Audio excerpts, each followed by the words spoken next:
Merci à tous d'être venus ce soir. Comme vous l'avez vu, c'est une édition un peu spéciale, puisque plutôt que d'avoir trois sujets au programme, on a plutôt décidé de faire un épisode spécial résistance à la censure qui va regrouper en fait plusieurs sous-sujets, puisque c'est quelque chose qui est très important, qui est fondamental dans Bitcoin et qui est forcément combattu par les personnes qui aimeraient bien faire de la censure et qui est revenu un peu dans l'actualité récemment pour diverses raisons. Et donc on s'est dit que c'était pertinent de faire un épisode dédié. Euh, et voilà. Et donc on a déjà pré-shoté un peu quelques sujets qu'on aimerait aborder, mais comme c'est un sujet très large, n'hésitez pas, si vous avez d'autres angles d'attaque qui vous paraissent importants, ou des questions, des remarques à les faire en levant la main, donc c'est en bas à gauche, et on vous donnera la parole, mais on réinsiste encore une fois, il faut que ça soit en rapport avec Bitcoin et la résistance à la censure. Et donc si c'est pas le cas, on se permettra de vous interrompre gentiment, et puis si ça permet pas de recentrer le débat, on vous coupera carrément le micro, parce que voilà, on a envie de rester centré sur le sujet d'aujourd'hui, puisque ça promet déjà de faire des discussions intéressantes et qui dureront longtemps. Euh, voilà, donc sans plus d'introduction, je pense on va démarrer. Euh, donc dans le tweet d'annonce, j'avais identifié déjà quelques petits sujets qu'on pouvait discuter autour de cette thématique. Et le premier, c'est une question toute bête, c'est est-ce que Bitcoin est résistant à la censure? Je vais peut-être commencer par faire une petite définition, comme ça on est sûr que tout le monde parle de la même chose, et puis après peut-être on fera un petit tour de table et vous donnerez votre avis. Qu'est-ce que ça veut dire du coup être résistant à la censure? Tout simplement, ça veut dire que sur Bitcoin, n'importe qui est capable de faire passer sa transaction, même si quelqu'un, et donc potentiellement des entités assez puissantes, essayent de l'en empêcher. Voilà, très succinctement, c'est ça. Et du coup, à votre avis, les gars, est-ce que Bitcoin est résistant à la censure aujourd'hui? Est-ce que c'est quelque chose qui pourrait être challengé? Voilà. C'est une question assez large, hein. Ouais, c'est une question très large. Euh, Mais ouais, du coup, effectivement, c'est peut-être pas facile d'y répondre comme ça. Moi, je peux y répondre. Vas-y. La meilleure manière d'y répondre, c'est Bitcoin, c'est la seule chose au monde qu'on a qui est le plus proche possible de quelque chose qui est résistant à la censure. Personnellement, je sais pas si sur un horizon de temps assez lointain, c'est résistant à la censure. Mais en tout cas, aujourd'hui, au moment T, je pense que c'est la seule chose dans le monde qui est relativement résistante et qui a prouvé être résistant à la censure pendant au moins du coup 13 ans. Voilà. Ouais, effectivement. On peut penser d'ailleurs si on regarde un peu historiquement, à plusieurs cas où on a des gens, et puis on a des gens toujours aujourd'hui pour lesquels c'est le cas, qui utilisent Bitcoin précisément parce que ils peuvent pas faire autrement. Donc l'exemple qui est souvent donné, c'est Wikileaks qui s'est reposé sur le financement via Bitcoin quand Visa, Mastercard et tous les autres ont coupé court parce que le site internet était sous sanction. Et donc il y a plein d'autres exemples similaires. Ouais, vas-y Gigi. Voilà, la question pour moi, c'est est-ce que Bitcoin peut véritablement continuer à être résistant à la censure? Et je pense que c'est aussi la motivation du space aujourd'hui par rapport à ce qui s'est passé cette semaine. Mais je pense que c'est surtout ça le sujet de savoir si voilà, on va réussir à continuer sur ce chemin ou est-ce que Bitcoin va faillir finalement dans sa promesse originelle. Carrément. Ah, Ouais, Roxy. d'accord pour ta question, J. Pour répondre à ce que tu demandais, Canis, moi je pense que oui. En fait, il suffit de le voir en mode, on va prendre l'exemple extrême. À la limite, Wikileaks, pour moi, c'était pas assez extrême parce que c'était simplement les banques qui l'ont bloqué, mais il y avait pas toute l'armée derrière. Enfin bref, je pense pas que ça soit aussi extrême. Par contre, imaginons, tu fais une transaction d'un gros montant vers un groupe terroriste connu. On va dans l'extrême absolu. À quel point ils sont capables de l'arrêter. Et dans Bitcoin, la réponse, c'est aujourd'hui, ils peuvent pas. Par contre, comme dit Guillaume, ils vont essayer de faire plein de lois, plein de normes et vraiment mettre le paquet pour peut-être l'arrêter. Maintenant, on prend tous les autres réseaux. À quel point est-ce que sous quelques jours, quelques semaines, ils peuvent réussir à tout changer? À quel point ils peuvent aller voir ADA, Cardano, et réussir à dire on arrête cette transaction. À quel point il va aller voir Ethereum et l'arrêter. Et je pense que si on fait un spectre général et qu'on se dit si tu mets tous les moyens qu'ils ont pour arrêter une transaction, à quel point ils peuvent le faire ou pas, et on en arrive à Bitcoin, c'est sûrement l'un des réseaux où ils vont avoir le plus de mal à arrêter. Donc, à mes yeux, ça peut résister à la censure, si on prend vraiment un extrême absolu. Et du coup, pour suivre la question de Guillaume, comment est-ce qu'ils peuvent nous empêcher? C'est petit à petit mettre les lois et les régulations qui vont, par exemple, emprisonner les mineurs. Je pense que c'est là-dessus où Guillaume voulait aller. La meilleure solution, c'est d'aller voir le Texas et dire, bon, vos mineurs, ils n'ont pas le droit de miner cette transaction. Peu importe que ça détruise plein d'amendements, peu importe que ce soit anti-liberté, ils vont devoir comply à un moment ou un autre. Et là, on va commencer à avoir des emmerdes. Et ils se disent, ça va sûrement pas marcher pour cette transaction, mais l'important, c'est que dans 10 ans, dans 5 ans, dans 3 ans, le jour où on doit vraiment activer une censure sur une transaction, on ait déjà mis toutes nos pièces, toutes nos cartes pour y arriver. Et je pense que c'est là le point où aujourd'hui Bitcoin résiste à la censure, mais si tu veux le détruire, tu commences dès maintenant à mettre tes pions pour que dans 10 ans, ça soit arrêtable. Je sais pas si c'est clair et si mon micro marche bien. Ouais, très clair. Effectivement, on s'imagine que ça soit que cette censure soit un coup d'éclat et que ça soit fait de manière très violente, mais effectivement, il y a de bonnes chances que ce soit beaucoup plus insidieux, beaucoup plus en douceur et que c'est l'allégorie de la grenouille dans la casserole. En augmentant l'eau petit à petit, on va pas se rendre compte qu'on est en train de cuire. Euh, je rebondis du coup sur ce que tu disais, Guillaume, quand tu évoquais l'actualité. Peut-être que c'est un bon. Ah, avant de rebondir, on va faire une petite passe à Lounès qui vient de lever la main. Ouais, moi je voulais juste te dire que ça peut être très très résistant à la censure au niveau de Bitcoin en lui-même. On pourra jamais empêcher, enfin ça me paraît très compliqué d'empêcher des transactions Bitcoin. Mais par contre, si ils coupent absolument tous les ponts qu'il y a entre Bitcoin et le monde traditionnel, et ben c'est bien beau d'avoir un Bitcoin résistant à la censure, mais ça servira plus à grand chose quoi. Je veux dire pour transférer la valeur dans un autre pays par exemple, si les deux pays coupent totalement le pont qui est entre les deux, et ben c'est ça aussi, c'est une forme de censure. Je sais pas si vous voyez ce que je veux dire. Tu peux même faire plus simple, par exemple, ok, on peut s'envoyer de l'argent entre toi et moi, Lounès, mais le jour où tu décides de dépenser cet argent pour acheter un café, tu peux pas parce que le marchand, il n'a pas le droit de recevoir des coins qui sont pas parfaitement identifiables, on va dire. Tu vois, genre, on est à une étape beaucoup moins haute de censure, mais clairement, ça détruit toute possibilité de façon légale de faire du commerce. Et c'est beaucoup moins compliqué que d'aller voir tous les mineurs. Donc il y a quand même pas mal de surfaces d'attaque qui sont en train d'être exploitées de tous les côtés. Et je suis d'accord avec ce que tu dis. Ouais, clairement, je pense qu'effectivement, l'attaque législative est celle la plus probable et effectivement, il y a tout plein d'entités qui sont susceptibles d'interagir avec Bitcoin, qui ont aussi qui sont aussi exposées légalement, on va dire, et qui du coup vont pas forcément facilement, en tout cas, accepter de contrevenir à une loi, même si elle leur paraît injuste. Mais pour l'exemple des commerçants, tout le monde sait, tout le monde connaît au moins un commerçant qui accepte le black, par exemple, alors que c'est complètement illégal. Donc c'est inquiétant, mais d'un autre côté, ça illustre un peu le rôle de monnaie de marché noir entre guillemets de Bitcoin, qui ultimement en fait est ce qui reste une fois que Bitcoin est déclaré illégal pour à peu près tout quoi. En tout cas, super intéressant. Je pense qu'on a pas mal déblayé un peu ce dont on va parler aujourd'hui. Peut-être pour effectivement le relier avec l'actualité, comme tu avais commencé à le faire, Guillaume. On va reparler un peu de ce qui s'est passé cette semaine. Donc, je pense que tu pensais notamment à Tornado Cash. Donc, pour le faire rapidement, donc Tornado, c'est un protocole qui permet d'augmenter la vie privée sur Ethereum. Qui fonctionne avec un smart contract, donc avec une adresse bien identifiable.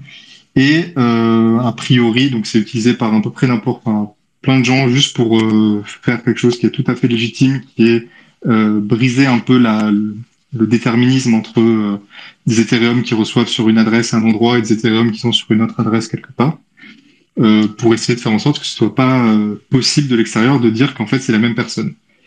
Et forcément, ce type de protocole est aussi utilisé par des personnes qui sont par ailleurs des criminels ou des terroristes, etc. Ce qui était perçu comme une justification suffisante pour un certain nombre d'institutions, et donc notamment l'OFAC, qui est donc une institution du Trésor américain qui s'occupe justement de, de déclarer comme illégaux en fait certaines banques ou certains individus, certaines adresses de crypto-monnaies parce que c'est des terroristes, c'est des criminels, etc. aux yeux des États-Unis. Et donc ce protocole a été déclaré comme étant illégal par l'OFAC, et donc toutes les adresses Ethereum qui avaient interagi avec le protocole ont été mises sur la fameuse blacklist de l'OFAC, qui est en fait une liste d'adresses de crypto-monnaies, donc Bitcoin, Ethereum, auxquelles, en théorie, si vous respectez les lois de l'OFAC, vous n'avez pas le droit d'envoyer de l'argent.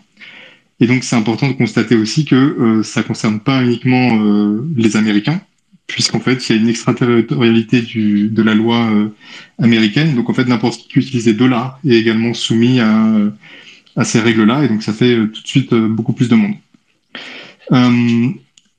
L'histoire s'arrête pas là, puisqu'on a même l'un des développeurs principaux de Tornado qui a été arrêté à Amsterdam pour un motif qui est encore assez flou, puisqu'en fait, lui, tout ce qu'il a fait, c'est qu'il a écrit du code, et que a priori, pour pouvoir arrêter quelqu'un qui a écrit du code, il faut que le code ait été écrit avec pour but de faciliter des opérations criminelles, ce qui n'était pas le cas ici, puisqu'il s'agissait juste de permettre à Monsieur Tout-le-Monde de récupérer un peu de confidentialité quand il interagit sur un registre distribué.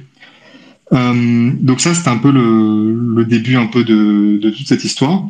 Et ensuite, il y a eu une deuxième vague, qui est le moment où certains émetteurs de stablecoin ont commencé aussi à bloquer les fonds. Donc c'est notamment le cas du SDC, qui était sur des adresses qui étaient sanctionnées par l'OFAC.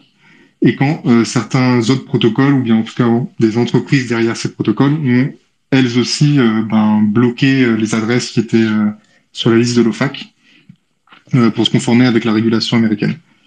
Et ce qui faisait poser beaucoup de questions sur la résistance à la censure des protocoles décentralisés qu'on aime utiliser, puisqu'il semblerait quand même qu'une partie, en tout cas, puisse être sujette à la régulation et à la censure. Random. Oui, bonjour tout le monde. Je voulais te laisser terminer, etc. Il n'y a pas de souci. Mais c'est vrai que il y a tellement de choses qui sont développées, etc. Et au début, où les gens disaient oui, c'est centralisé, etc. Mais bon, comment dire, voilà, c'est un peu le flou, etc. Tout le monde est tranquille, etc. Mais au final, c'est complètement faux, parce que justement, tout le monde, met les pattes un peu dans le pot de miel, et puis voilà, on est tous bloqués à l'intérieur, et ça fait des dégâts, quoi. De toute façon, c'est bien beau de dire que des décentralisés, mais le jour où tu reçois une lettre de l'IRS ou alors du FBI qui dit bonjour, vous devez exécuter telle chose et telle chose, il y a pas mal de patrons de boîtes qui vont pas aller en prison. Hein. Ils ont des gosses, ils ont des crédits, ils vont pas tout claquer pour une cause aussi noble soit-elle. Et les personnes qui sont prêtes à tout claquer, bah ils sont pas chefs de boîte et ils créent dans le noir en fait. Donc forcément, tous ces gens, ils vont devoir comply. Il faut être fou pour penser que tous les patrons de boîtes qui gèrent des milliards et qui ont plein d'utilisateurs, ils vont pas être obligés, forcés, d'accepter tout. Enfin, il y a peut-être 0,001% qui se barreront en détruisant les données, peut-être, et encore.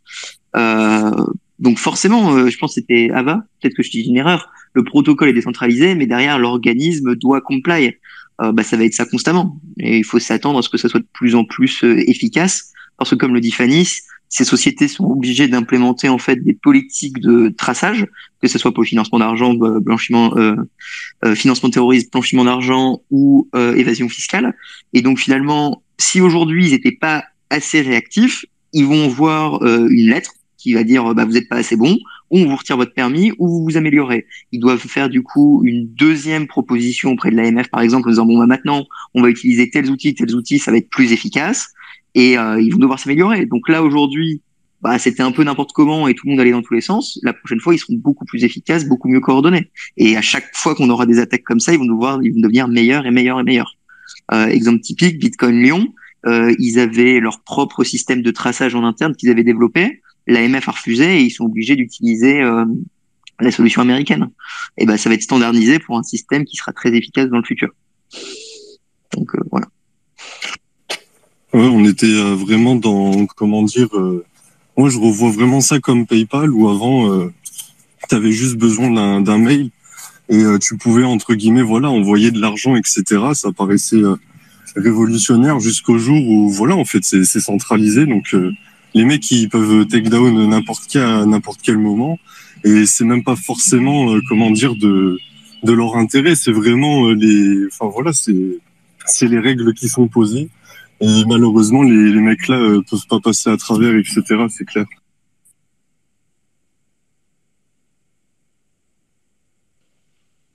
Carrément. Effectivement, Guillaume, tu lèves la main.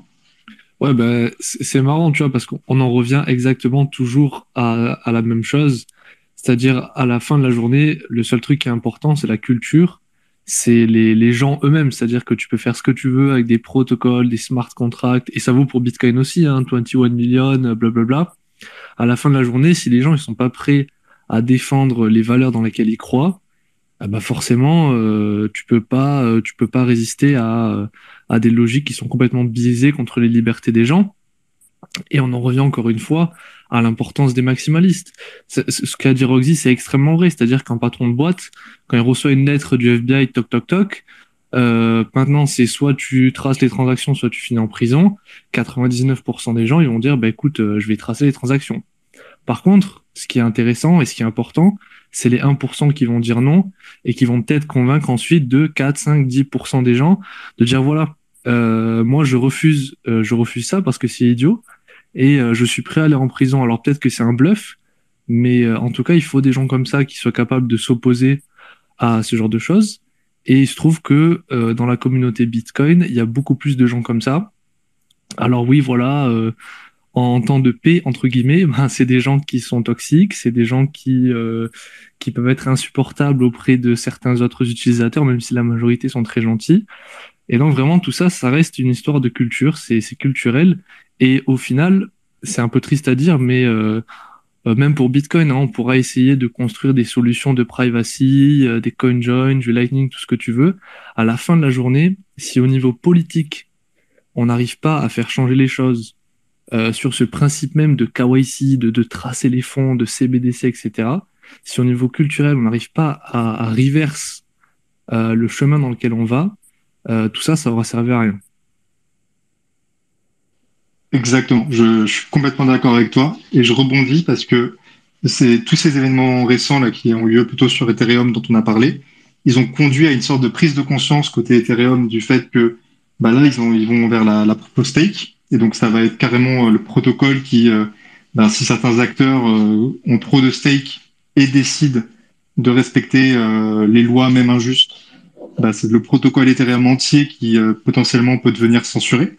Et donc c'est pas juste, on n'est pas juste en train de se faire peur avec des trucs qui n'arriveront jamais, puisque déjà aujourd'hui sur la Bitcoin Chain, il y a environ les 2 tiers des ETH stakés qui sont en fait stakés auprès d'entités qui ont une interface légale et donc sur lesquelles on peut aller taper.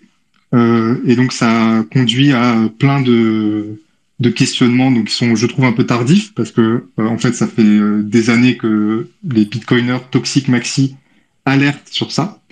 Mais donc, mieux vaut tard que jamais. Et donc plein de questionnements et donc notamment sur qu'est-ce qu'on fait si on trouve que un validateur censure des transactions. Est-ce que on veut, au terme d'un consensus social, modifier le code pour venir burn les ethers de ce validateur et donc le sanctionner de la sorte. Et donc globalement, j'ai l'impression qu'aujourd'hui, il y a un consensus qui émerge sur Ethereum qui est de dire oui, on fera ça. Il y a aussi la question qui a été posée donc à certaines entreprises qui aujourd'hui déjà ont beaucoup de TH stackés, donc par exemple Coinbase, Lido, donc qui est plus un protocole mais avec une entité légale, etc. Qui ont globalement répondu que bah, elles exécuteraient pas ces règles-là si c'était vraiment de la censure. Sauf que comme tu l'as dit Guillaume, bah, en fait c'est ces boîtes-là qui ont embrassé le KYC à fond parce que ça leur permet ben, aujourd'hui d'avoir une existence légale dans plein de pays. Donc j'ai mis des doutes sur le fait qu'ils fassent bien ce qu'ils ont dit qu'ils feraient quand ça se présentera pour de vrai. Et donc, on se retrouve ben voilà, avec une seule option qui est de dire ben, on va changer le code si tout le monde est d'accord, ou si suffisamment de monde est d'accord, pour pouvoir virer les validateurs qui font de la censure. Sauf que, en fait, le terme de censure, il est pas forcément très bien défini. Enfin, comment est-ce qu'on définit ce qu'est de la censure ou pas? Donc là, c'est vraiment un consensus social qui peut fonctionner. Hein. Guillaume, tu en as parlé sur Bitcoin, c'est quelque chose de très important, le consensus social, le maximalisme de la culture. Mais historiquement, sur Ethereum, bah, ça a pas mal été la communauté elle-même qui censurait. Donc on peut penser par exemple au hack de la DAO. Finalement, le fait de revert la transaction des hackers, ça s'apparente à une forme de censure. Et c'est quelque chose que je pense qu'on n'aurait pas vu sur Bitcoin. Euh, voilà. Est-ce que Ouais. quelqu'un veut rebondir? Je vois qu'il y a des mains levées. Vas-y.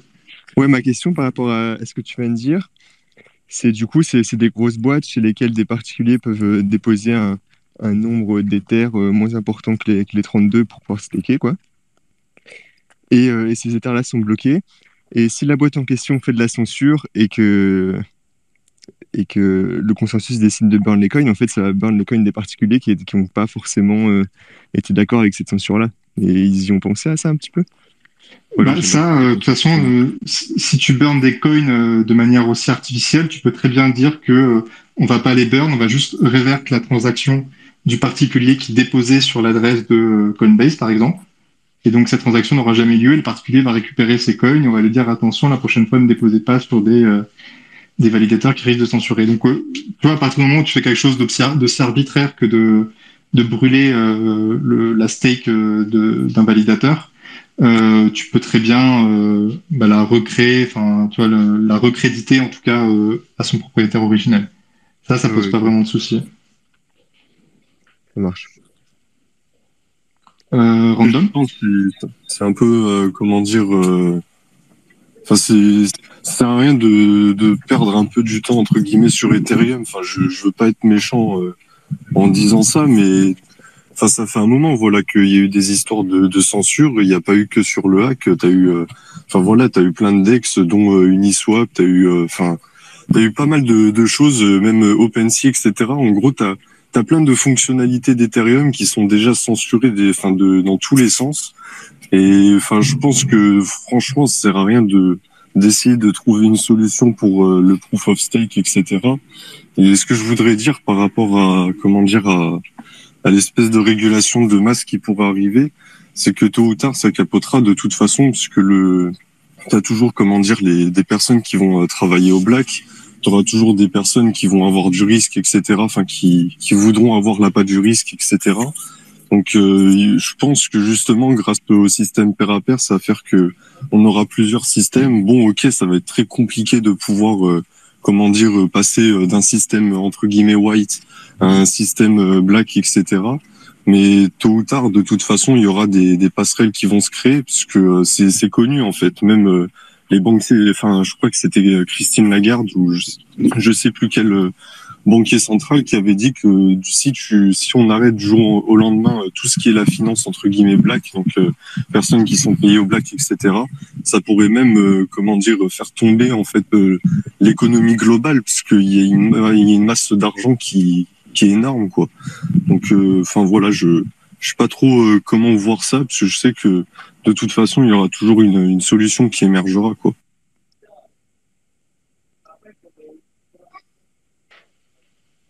Ouais, carrément. Après, je te rassure, on cherche pas des solutions pour Ethereum, on sait que c'est cuit.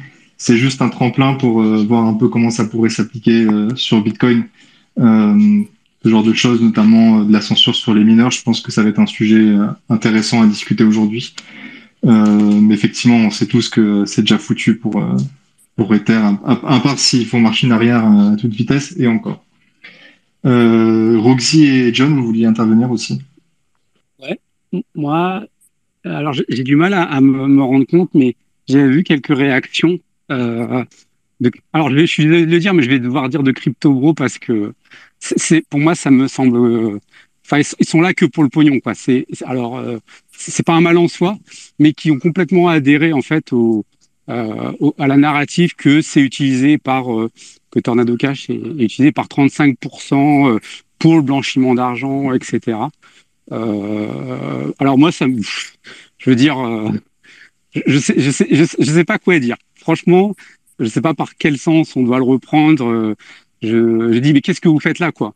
Enfin, c'est des technologies qui n'ont pas été créées pour pump des bagues. Alors, il y en a qui vont dire peut-être le contraire sur Ethereum, mais c'est pas trop le sujet. Je suis maximaliste Bitcoin et ça me rend dingue de voir des personnes qui tirent dessus sur Tornado Cash, alors que on rappelle quand même que c'est un layer Ethereum ou Bitcoin qui sont complètement transparents. Lorsque vous faites vos échanges, même de banque à banque, ils sont plus entre guillemets privés dans le sens où la terre entière n'a pas accès en fait à ce transfert, mais que les parties concernées. Là, sur Ethereum et Bitcoin, bah, tout le monde le sait. Et donc, si on veut regagner un peu, voilà, de confidentialité, on a des technologies ad hoc qui permettent de le faire. Et effectivement, il y a des gens qui mal intentionnés qui l'utilisent. C'est-à-dire, eh ben, quoi, enfin, je veux dire, ces technologies qui n'ont pas été construites pour ça. Et j'ai envie de rebondir un petit peu sur un truc. Alors, je ne sais pas pourquoi on en est dans cette situation-là, mais c'est un échange que j'avais eu avec Laurent MT que vous retrouverez à Surfit Bitcoin pour ceux qui y seront. On me disait, mais en fait, il y a pas vraiment de sujet si cette technologie-là, que ce soit les mixeurs sur Bitcoin ou Tornado Cash, etc. Moi, si par exemple je dépose mes fonds sur un exchange KYC, si l'exchange KYC me demande de prouver la provenance des fonds, je peux très bien signer en fait prémix ce qui s'était passé. Tornado Cash permet de le faire aussi, ce qui veut dire qu'en fait on peut justifier de la provenance des fonds en révélant un secret spécifiquement et c'est quelque chose que a déjà évoqué Julien Guiton, c'est que la confidentialité, la vie privée, tout ça, c'est pas d'avoir une vie secrète, c'est d'avoir une vie privée. Et la vie privée, on peut révéler des secrets spécifiquement à des personnes au moment où on en a besoin. Et donc, des criminels, eux, ils veulent pas du tout montrer à qui que ce soit d'où viennent les fonds. Et donc, ils peuvent, ils vont jamais, ils vont jamais essayer de justifier en fait d'où viennent leurs fonds.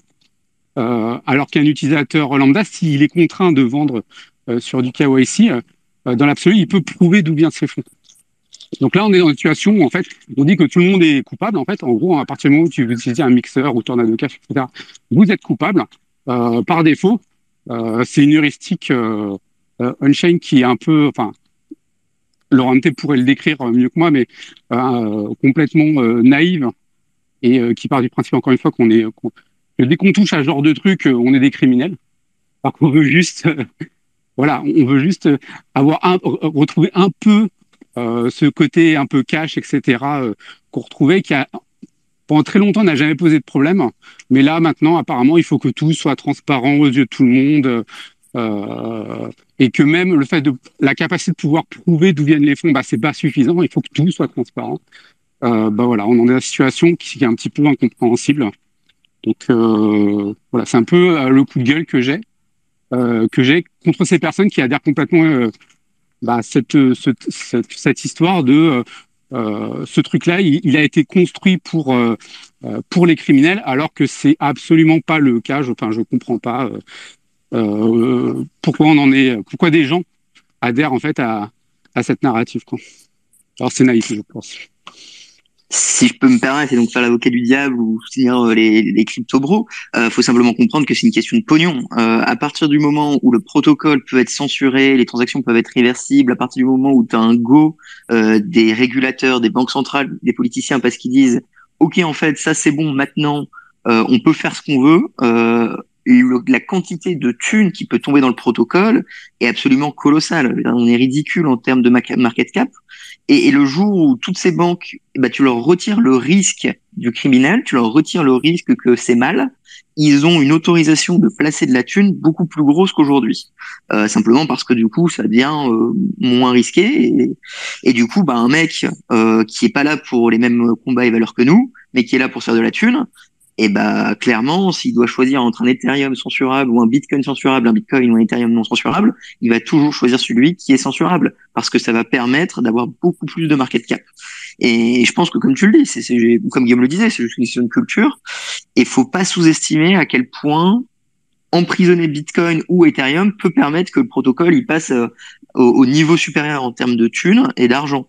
Euh, et ça, ça fait peur. Donc un flippening, c'est complètement possible, et c'est Julien Guiton pareil qui avait fait un take là-dessus, c'est complètement possible à partir du moment où 100% d'Ethereum est censurable et contrôlable par les big banks. Ils auront tout un intérêt à juste continuer à mettre du pognon dessus, parce que c'est eux-mêmes qui détiennent on va dire le pondy entre guillemets, tout comme le fiat actuellement. Donc faut comprendre que leur vision de la censure, c'est pas empêcher les criminels, c'est peut-être même pas emprisonner le pauvre Madame Michu, c'est simplement se dire ça ouvre la porte à balancer beaucoup plus de thunes dans un truc régulé. Oui, alors, c'est bien ce que je dis, hein, c'est des gens qui sont là pour du pump de bague. Et ce qui me flingue, c'est qu'en ce moment, alors on aime bien tirer sur les maxis, etc. Il y a des gens qui disent que les maxis sont les gars qui sont des NGU boys. Or, moi, je vois que les NGU boys, bah, en fait, c'est les crypto bros et c'est agnostique, que ce soit des entre guillemets bitcoiners ou des Solana boys ou tout ce que vous voulez. Hein. On va pas s'arrêter là. Enfin, il y a des gens qui ont des il y a des gens qui ont des biais, alors je ne vais pas dire de nom, quoi, qui ont des biais vis-à-vis des maximalistes. Or, moi, de ce que j'en vois, alors effectivement, ça tire un peu trop à vue chez les maxis, je reconnais bien. Mais pour moi, de ce que j'en vois, la grande majorité, c'est pas des NGU boys. En tout cas, ils ont un peu plus de conviction que ça. Mais bon, peut-être que je suis moi-même biaisé. Et c'est peut-être pas non plus le sujet du space. Je sais pas si je peux répondre à ça, mais je pense que de toute façon, personne n'est pareil. Donc, tu auras forcément, un maxi qui serait NGU. Tu auras peut-être même un Solana Boy qui voudrait être censorship résistante, alors que c'est pas du tout fait pour ça, etc. Et pour revenir avec l'histoire, de la criminalité, etc. C'est vrai qu'on peut prouver, nos transactions grâce aux clés de vue, etc. Moi, j'évite d'en parler, même si j'en parle, parce que j'essaie de parler, de comment protéger sa vie privée, etc. Mais c'est vrai que grâce à la cryptographie, en fait, quand tu chiffres une donnée, tu peux aussi la déchiffrer. Et à partir de ce principe-là, tu peux donner ta clé, ta clé de vue à une personne qui a besoin de connaître tes fonds, même si, si t'as vraiment besoin de le faire, tu pourras le faire, quoi.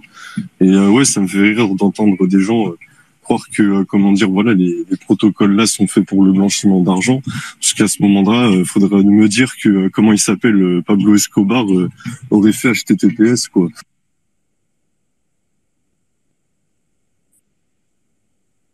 Oui, mais et d'ailleurs, parce que comme si en fait qu'on clarifie, c'est juste que le protocole est un outil, donc peu importe comment on l'utilise, mais les banques ont besoin du mixage également, parce que entre elles, ils ont besoin que ça soit anonyme ou caché. Le jour où Apple rachète Samsung, il faut que personne puisse tracer les transactions. Enfin, il y a un cas d'usage astronomique pour la vie privée.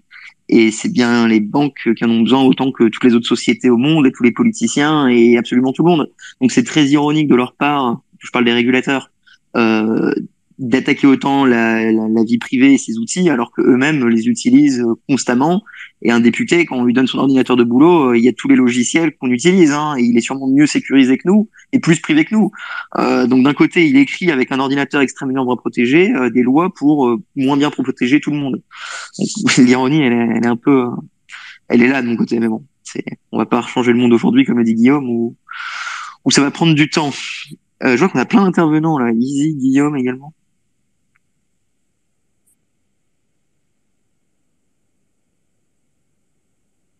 Bon, je sais pas s'il y a d'autres gens qui allaient parler, mais c'est vrai que, de toute façon, la vie privée, faut l'expliquer de façon simple aux gens. C'est un moyen de sécuriser de la donnée, et surtout dans un monde aujourd'hui où tout fonctionne en fait avec de l'échange de données et d'informations.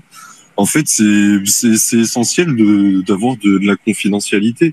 Et rien n'empêche d'avoir de la confidentialité et de pouvoir montrer patte blanche, même si ça donne de la vulnérabilité. Mais de toute façon, on peut pas avoir un monde parfait, mais avoir la possibilité d'avoir de la vie privée, c'est quelque chose d'essentiel, surtout sur Internet, quoi.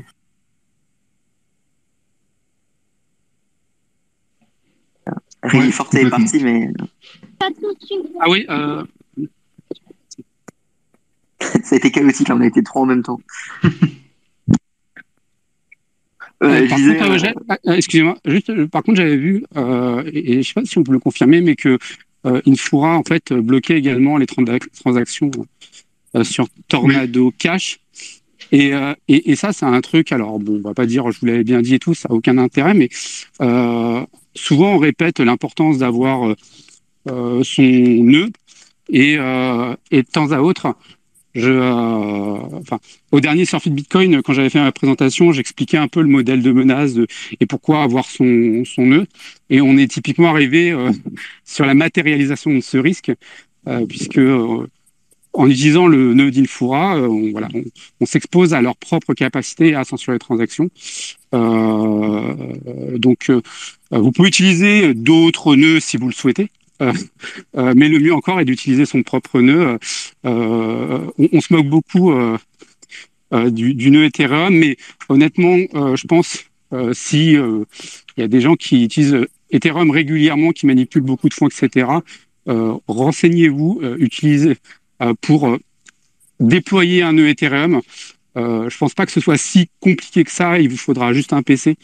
Il n'y a pas besoin, on est très moqueur, mais d'avoir un archival node, etc. C'est des modèles de risque qui sont différents.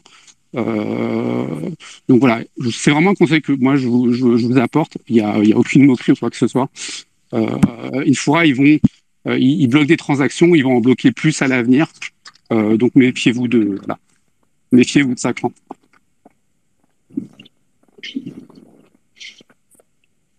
complètement. Pour préciser, effectivement, il y a Infura et Alchemy qui sont enfin, des fournisseurs quoi, d'accès à Ethereum, si on peut appeler ça comme ça, qui ont effectivement bloqué les appels RPC vers Tornado. Et donc, effectivement, ouais, comme le dit John, il faut faire tourner son propre nœud si on veut pouvoir utiliser réellement un protocole résistant à la censure de manière résistante à la censure. Il n'y a pas de discussion. Et effectivement, on se moque souvent d'Ethereum par rapport au fait que ça a la réputation d'être très difficile de faire tourner un nœud. Euh, En fait, c'est possible certainement de faire Effectivement, je tourner crois un nœud, pas, hein. manifestement.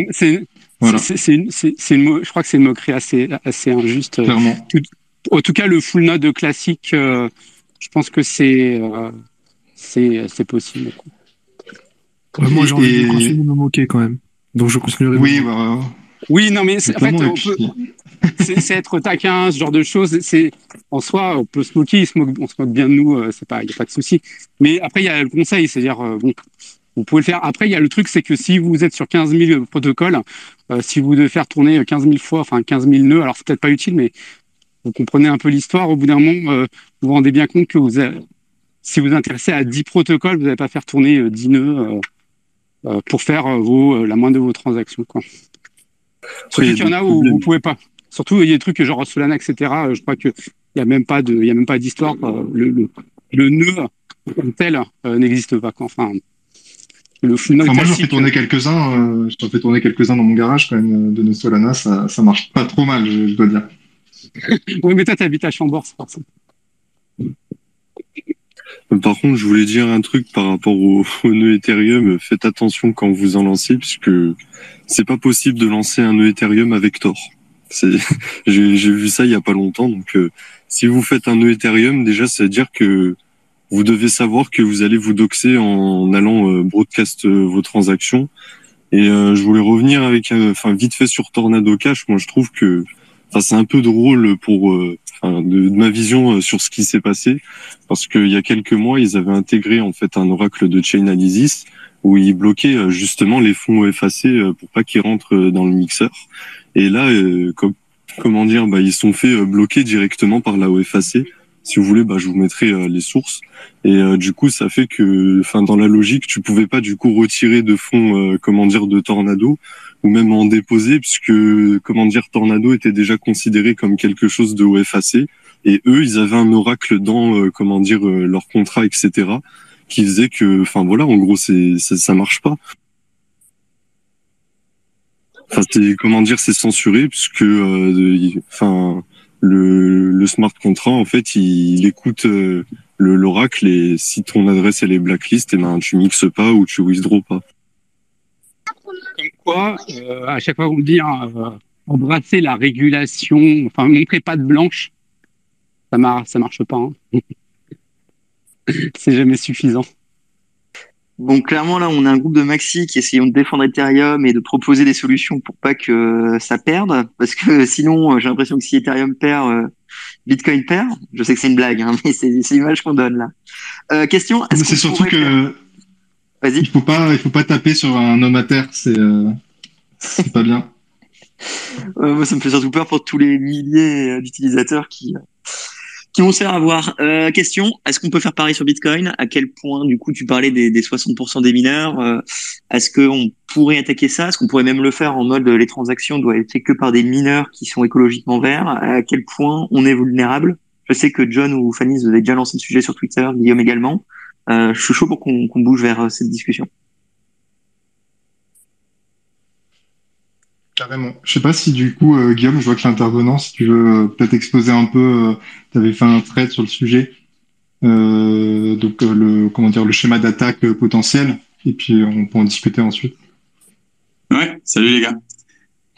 Ouais, j'avais fait ce thread parce que pour moi, on sous-estime un petit peu, bon, en tout cas, certains bitcoiners, je les trouve un peu trop confiants sur la capacité de Bitcoin à être hors de portée des gouvernements ou en tout cas d'organisations comme l'OFAC, alors que ça reste quand même un risque relativement important. Et j'ai discuté en off, du coup, avec toi, Fanny et John, merci pour vos réponses techniques.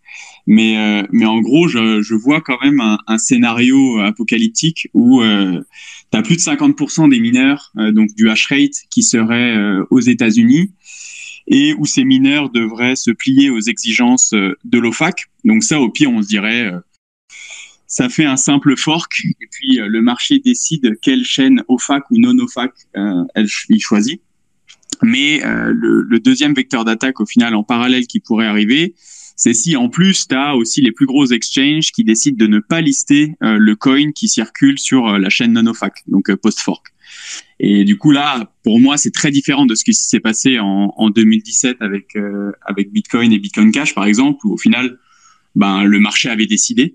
Et les utilisateurs, en faisant tourner les nœuds, mais aussi en mettant de la valeur économique dans le vrai Bitcoin, si je puis dire, avaient décidé qu'on voulait garder les petits blocs. Si tu as des Binance, des Coinbase, des Kraken, des FTX qui décident de ne pas lister le coin, à mon avis, ça change complètement la situation. Et ensuite, troisième effet qui se coule, ça serait qu'il y ait certains fonds d'investissement et gros acteurs de Wall Street, comme BlackRock par exemple, qui arrivent et qui appuient de tout leur poids financier le jeton ou le Bitcoin OFAC. Et dans ce cas-là, là, ça teste vraiment la conviction de certains Bitcoiners et on verrait qui resterait vraiment au front. C'est-à-dire qui lutterait vraiment pour l'incensurabilité de Bitcoin ou qui, en fait, irait dans la voie Bitcoin number go up. Et c'est un peu la question que je voulais vous poser en levant la main tout à l'heure. C'est est-ce que, d'après vous, parce que c'est un scénario relativement probable, est-ce que si la narrative de l'incensurabilité de Bitcoin disparaît à cause de la réglementation et de certaines exigences d'organisations comme l'OFAC, TrackFin, etc., mais qu'on garde la narrative de l'or 2.0, donc rareté numérique, l'opposé des monnaies fiat qu'on peut créer comme on veut, etc., etc., est-ce que Bitcoin aura quand même partiellement réussi ou alors ça sera un échec? Et pour moi, c'est vraiment un scénario de plus en plus probable quand je vois la mentalité des acteurs de la finance traditionnelle évoluer. Ils commencent petit à petit à comprendre que la créature, on ne peut pas la tuer. Donc, on va l'adresser. Et c'est ces fameux mèmes là où tu vois des JP Morgan, Goldman Sachs, etc. Tenir Bitcoin par les bras et lui mettre un bras dans le ventre. C'est ça que je vois en fait comme scénario relativement probable. Je dis pas que c'est ce qui va se passer, mais un des risques importants sur Bitcoin dans le futur et qu'en fait on perde complètement l'aspect incensurabilité, mais qu'on garde l'aspect hors 2.0 qui arrange bien en fait les acteurs de Wall Street. Donc j'étais curieux de savoir ce que vous pensez sur ce sujet-là. Je vais le dire en une phrase, puis après je vais laisser Fanny. Je vois mal comment tu peux avoir de la censure, mais garder leur 2.0. À partir du moment où ils peuvent faire ce qu'ils veulent, ils vont imprimer plus de Bitcoin. Non, c'est ça, pas forcément, parce que du coup, ils savent que il y a un certain nombre d'investisseurs. Enfin, moi, par exemple, certains proches autour de moi, honnêtement, l'incensurabilité, ils s'en battent les couilles. Non, honnêtement, enfin, c'est pas du tout leur priorité numéro une. Par contre, ils ont bien conscience que il y a un problème avec les monnaies fiat, avec l'inflation, avec la planche à billets, etc., etc. Et l'or 2.0, la narrative de la réserve de valeur, ça leur parle. Ça, c'est un actif financier rare, comme la Joconde, comme n'importe quel quelque chose de vraiment extrêmement rare. Ça parle à tout le monde. L'incensurabilité. À partir du moment où le réseau est contrôlé, on va avoir une crise majeure. Il va falloir injecter de l'argent dans l'économie, sinon c'est la merde. Tu vas imprimer. Le problème de la rareté, on peut pas le décider nous en tant qu'humains. Donc à partir du moment où un groupe de personnes pourrait changer, ils changeront. Même si c'est juste un cas majeur dans 30 ans à cause d'une nouvelle crise économique. Oui, mais c'est pas ça en fait le but. Parce que tu vois, excuse-moi John, parce que toi tu vois en fait un scénario hyper bitcoinisation où t'as plus de monnaie fiat et t'as que Bitcoin. Moi je vois pas forcément ce scénario-là. Ça serait avoir un Bitcoin comme l'or existe depuis plusieurs décennies comme actif financier aujourd'hui. Et tout le monde se rend compte que l'or c'est pas forcément très pratique. Et on remplacerait cet actif qui est l'actif refuge en cas de crise par du Bitcoin. Mais en gros, t'as pas du tout l'aspect incensurabilité et t'as pas du tout l'aspect hyper-bitcoinisation. L'euro, le dollar et les MNBC existeraient. Bitcoin serait seulement cet actif absolument rare. Il n'y en a que 21 millions, comme l'or aujourd'hui. Mais ça se réduirait à ça, si je puis dire. Ouais, en gros, c'est un bon du trésor ultime, quoi. Non, même pas. En fait, non, ce serait tuer le peer-to-peer cash system pour le transformer uniquement en espèce d'actif financier. Ouais, c'est ça, exactement. En fait, tu remplaces le système FedEx, Swift, etc. Mais les utilisateurs, eux, ne bénéficient pas de cette technologie. C'est-à-dire que c'est contrôlé par les gouvernements parce qu'ils ont compris quand même que c'était quand même d'assez chouette et plus efficace que le système actuel. Mais en fait, il a été complètement cannibalisé et modifié à leur goût. Et en fait, pour qu'il soit quand même... C'est le problème que j'ai avec le discours de Yves Chefouati. Excuse-moi, après de Chefouati, quand il dit il y en a que 21 millions, quand il insiste dessus à chacune de ses interviews. Moi, ça me fait vraiment énormément tiquer parce qu'en fait, il ne parle jamais du côté peer-to-peer cash system, etc. Et ça me pose un vrai problème, quoi. La plupart des gens avec qui je discute, là, avec Richard en Suisse, on est en contact avec quelques fonds. Honnêtement, c'est pas du tout la narrative incensurabilité qui leur parle. C'est les 21 millions, c'est la rareté. Et au contraire, en fait, quand tu leur parles d'incensurabilité, tu leur parles que éventuellement ça pourrait être un système de transfert de valeur qui peut être utilisé par l'Iran, la Corée du Nord, etc. Mais t'as leurs cheveux qui se dressent sur la tête. Et au contraire, c'est une narrative qui les dérange. Et le pognon une il est là. Et de plus en plus, je me dis que Bitcoin va être castré pour rentrer dans une case. Et malheureusement, une grande partie de la communauté n'a pas conscience de ça. Ils vont dire, en fait, pourquoi pas, c'est pas si mal. Genre, j'en parle à ma mère va me dire, c'est pas si mal de censurer les transactions de l'Iran et de la Corée du Nord ou de la Russie qui a envahi l'Ukraine. Tu vois, la narrative, elle est très facile à implémenter. Et c'est ma crainte. C'est pour ça que ça m'a fait briller ces derniers jours et que j'ai lancé ce thread qui a été pas mal lu, donc je suis content. Mais c'est vraiment ce côté incensurabilité. On sous-estime beaucoup cette capacité des organisations comme l'OFAC à brider Bitcoin, à pas le tuer. Ça y est, c'est fini. Les gouvernements ne tueront plus Bitcoin. Par contre, ça sera un Bitcoin édulcoré, coupé à l'eau. Et ça sera complètement différent. Ok, donc on va prendre ton scénario. Imaginons ils y arrivent. Qu'est-ce qui va se passer réalistiquement? Au bout d'un moment, la communauté bitcoiner vont forquer le truc en se disant bon c'est foutu, on recommence de notre côté parce qu'on veut le dépenser, on veut utiliser des systèmes anonymes pair à pair. On va se retrouver avec un fork et donc deux systèmes où les bitcoiners ont toujours ton or digital détenu par les banques tracé avec un marché noir qui servira avec des autres banques qui font du blanchiment d'argent pour le rebalancer vers le système on va dire emprisonné de ton bitcoin. Et en même temps, on a toujours notre deuxième fork de Bitcoin qui peut être utilisé avec la même infrastructure qui a déjà été construite depuis 14 ans et qui continuera d'être construite. Au bout d'un moment, les deux sont quand même rares, sauf qu'on se retrouve avec le jeton des banques qui potentiellement peut ne plus être rare car les banques pourraient décider d'en imprimer plus au besoin des crises futures. Ils le font peut-être pas, mais il y a ce risque. Et de l'autre côté, tu as Bitcoin qui est toujours rare et qui pourrait pas être créé plus vu que c'est les nœuds des utilisateurs qui le limitent. Donc là, tu es sûr que c'est rare. Et derrière, le cas d'usage, d'un côté, il va se développer énormément avec le Lightning, des micro-paiements, des nouvelles solutions, du tarot, du RGB et une vraie adoption des gens qui ont besoin de cette technologie.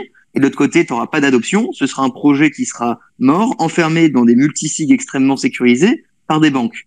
Donc, à la fin, quand tu vas plus loin et tu te dis, OK, on va rajouter 30 ans à cette équation que je viens de faire, quel des deux protocoles, lequel des deux forks aura le plus de développement, aura le plus d'utilisateurs? Eh ben, peut-être que la valeur monétaire, elle sera du côté du truc bancaire, parce que comme je l'ai dit, que ça soit régulé, c'est parfait, tu ouvres les vannes, tu balances 1 milliard de thunes, mais la vraie utilisation, elle sera sur ton autre fork. Donc au pire, un bitcoiner qui ne revend pas, bah, il aura les deux, et au très long terme, je pense que le pair à pair est le plus fort. Et en plus, ce sera vraiment 21 millions, parce qu'encore une fois, ce seront des millions et des millions de personnes qui décident de pas augmenter les limites, comparé à quelques banques, quelques mineurs qui décident de pas augmenter les limites, ce qui est beaucoup plus facile à augmenter. Je sais pas, ça c'est ma petite réponse. Je sais que Guillaume a la main levée depuis longtemps.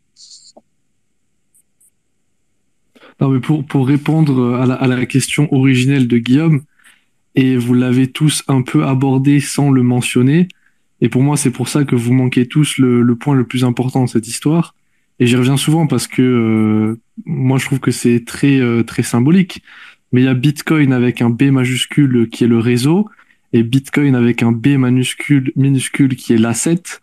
Guillaume, toi tu parles de l'asset, Roxy, toi tu parles du network en lui-même. Et alors, peut-être que Guillaume a raison sur l'aspect Bitcoin avec un B minuscule, l'asset qui va grimper en valeur et qui va peut-être être contrôlé par une partie des banques. Mais la question, c'est est-ce que Bitcoin avec un B majuscule, le network, peut être attaqué de cette manière-là? Et est-ce que les Bitcoiners sous-estiment en général les attaques à ce niveau-là? Moi, je pense que pas du tout. Et en fait, à partir du moment où il y a certains des vecteurs d'attaque que Guillaume mentionnait qui sont en train d'arriver sur Bitcoin, à partir de ce moment-là, par définition, ce n'est plus Bitcoin. Ce n'est plus Bitcoin, le network avec un capital B, c'est autre chose. Bitcoin, ça restera toujours ce que c'est aujourd'hui. Toute autre chose que Bitcoin, ça n'est pas Bitcoin. Et donc, pour moi, c'est très important de faire la différenciation entre ces deux choses-là.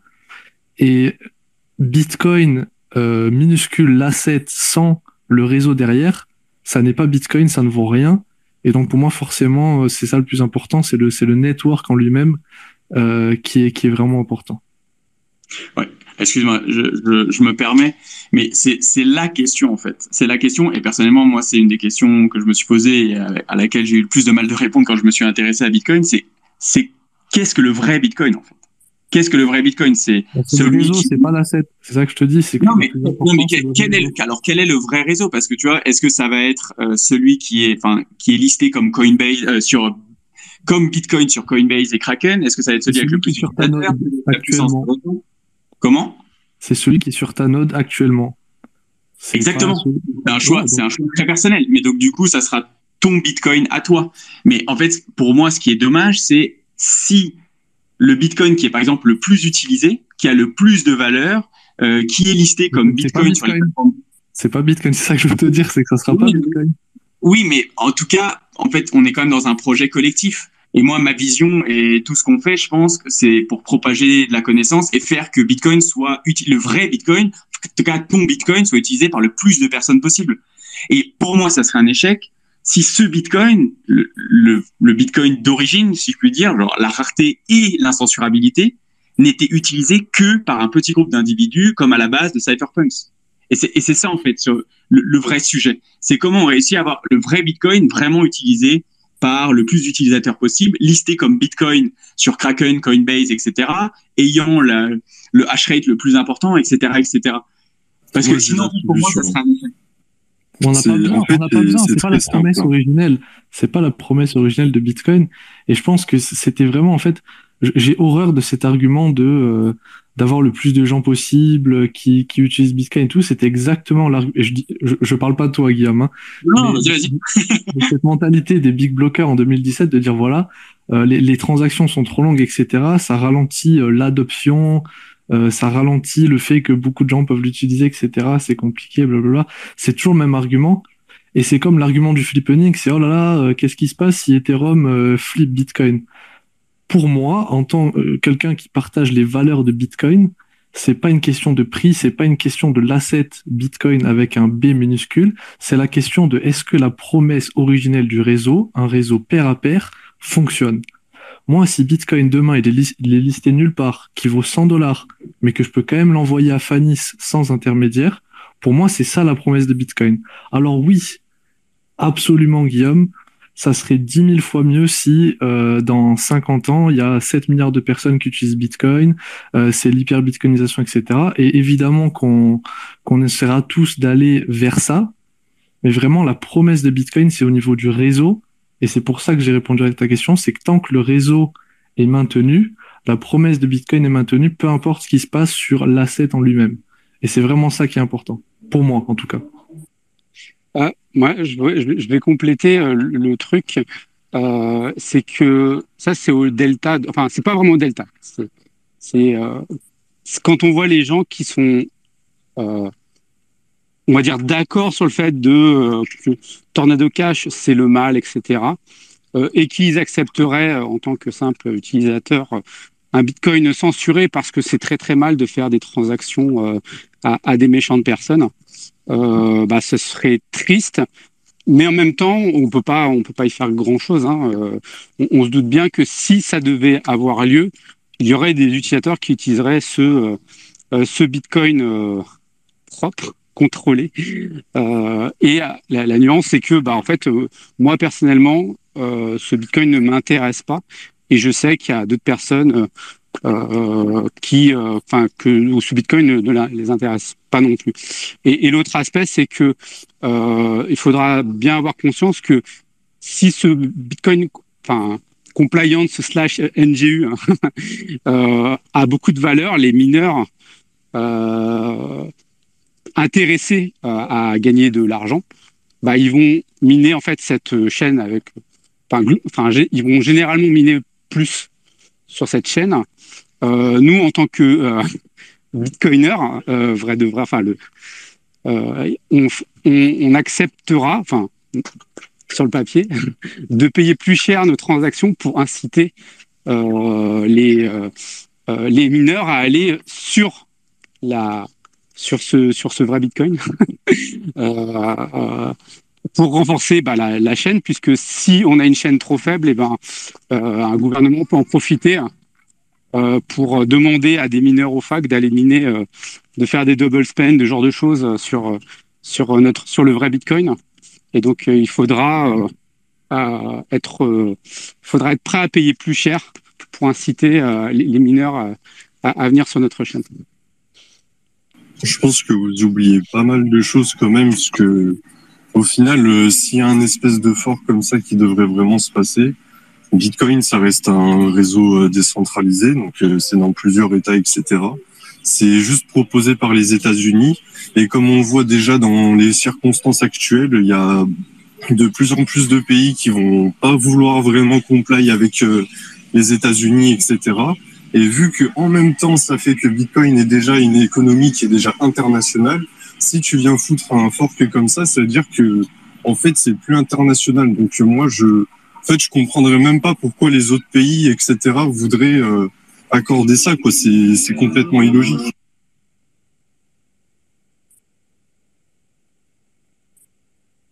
Oui, toi tu mises en fait effectivement sur, excuse-moi, là sur la concurrence entre les États, c'est toujours un truc qui a été mis en avant par les bitcoiners, c'est que même avec l'extraterritorialité, oula, j'y arrive pas, bon, vous avez compris, je retrouve pas mes mots. On aurait quand même une concurrence entre les États, entre les juridictions, où tu aurais des États qui, je sais pas, par exemple la Russie ou ce genre de choses qui souhaiteraient qui souhaiteraient lutter ou avoir un Bitcoin, un réseau Bitcoin qui ne serait pas soumis à la juridiction des États-Unis et pas que la Russie. Et donc il y aurait jamais en fait, il y aura toujours en fait cette concurrence qui sera au bénéfice de Bitcoin. Il faut, c'est un peu suicidaire pour un premier pays de commencer ça. Parce que Pardon? on peut laisser Guillaume répondre ou pas? Parce qu'à chaque fois, on fait des tangentes de malade et au final, on Pardon. peut pas répondre au point de chacun.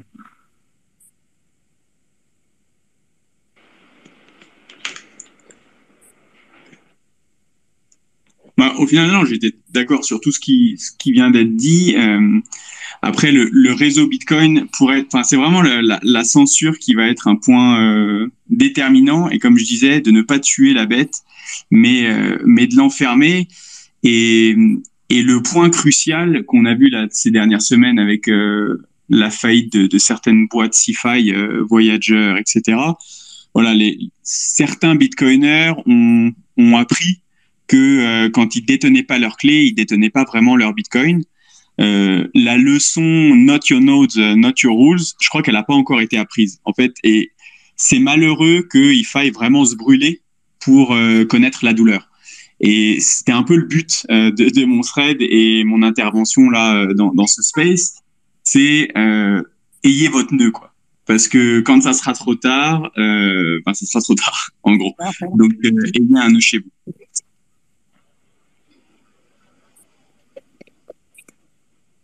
Est-ce vraiment des bitcoiners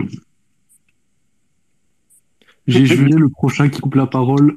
Je lui coupe un membre. Je descends à Biarritz exprès et je lui coupe un membre de son corps. Ouais, alors je peux te couper la parole parce que j'y vais pas.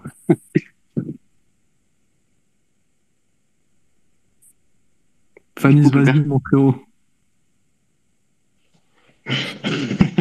Bon, au moins, ça te fera descendre à Biarritz. Donc, j'ai peut-être coupé la parole de quelqu'un, moi.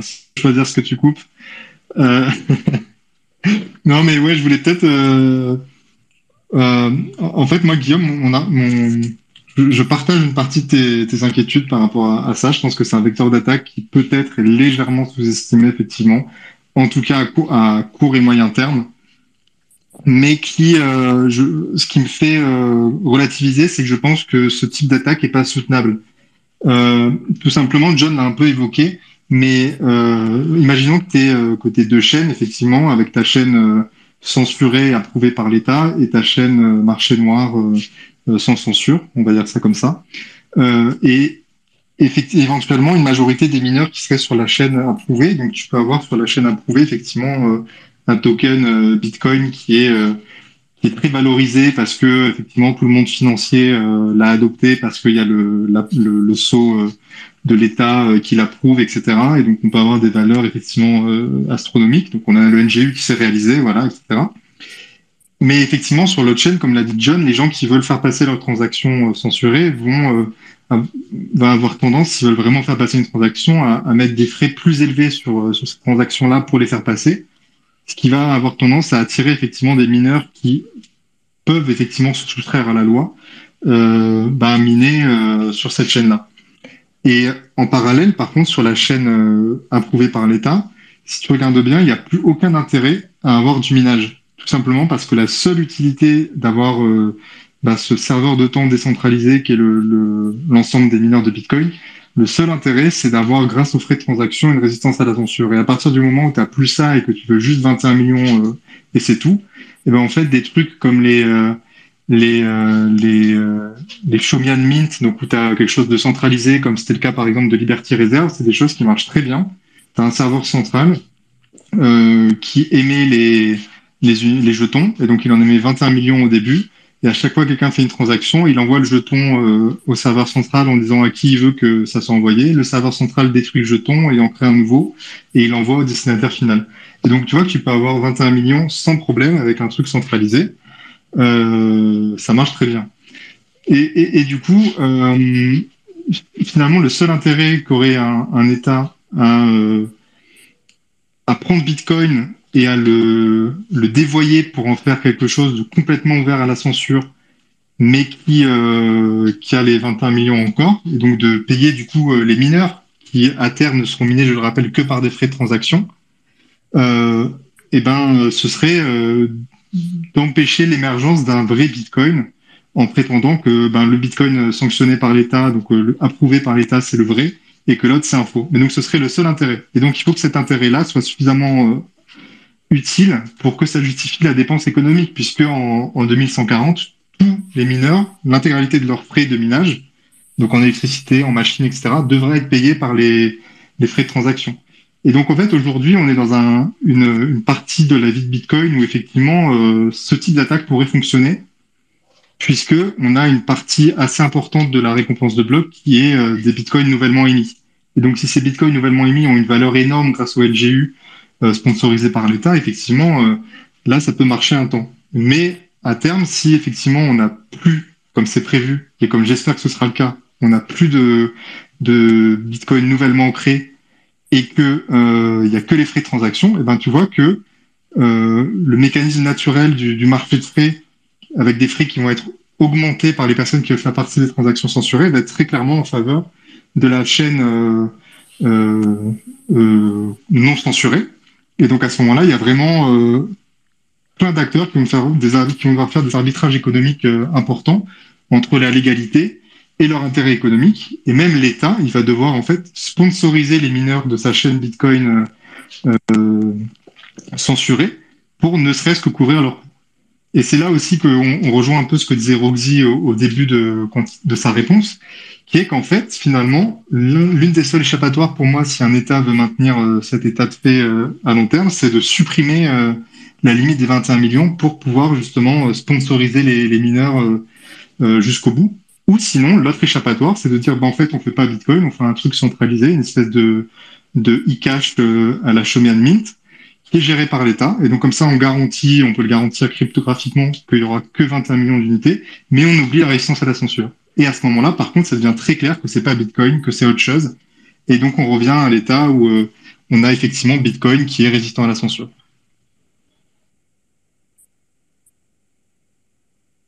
Merci. Super. Je peux me permettre juste de appuyer justement ton dernier point. Si jamais ils veulent avoir un truc qui est number go up rare, pourquoi ils vont utiliser quelque chose qui a été créé pas par eux, qui est déjà distribué, qui est déjà là, alors qu'ils peuvent simplement faire un Bretton Woods 3.0 en mettant tout l'or et tout leur collatéral sur quelque chose de sérieux et annoncer à tout le monde financier d'un coup qu'il y a cette nouvelle chose pour combattre l'inflation, qui est une nouvelle monnaie mondiale / CBDC. Je vois pas l'intérêt d'utiliser Bitcoin s'ils veulent contrôler. Autant réinventer la roue. Pour le discréditer, tout simplement. Ouais. Ou pour tuer Bitcoin, en fait, enfin, sa proposition de valeur.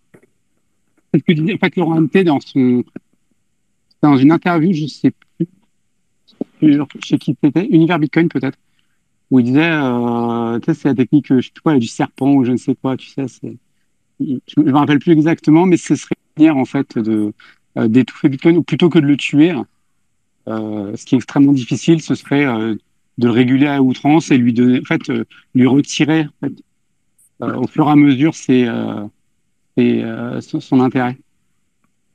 Ah oui, c'est machiavélique par contre.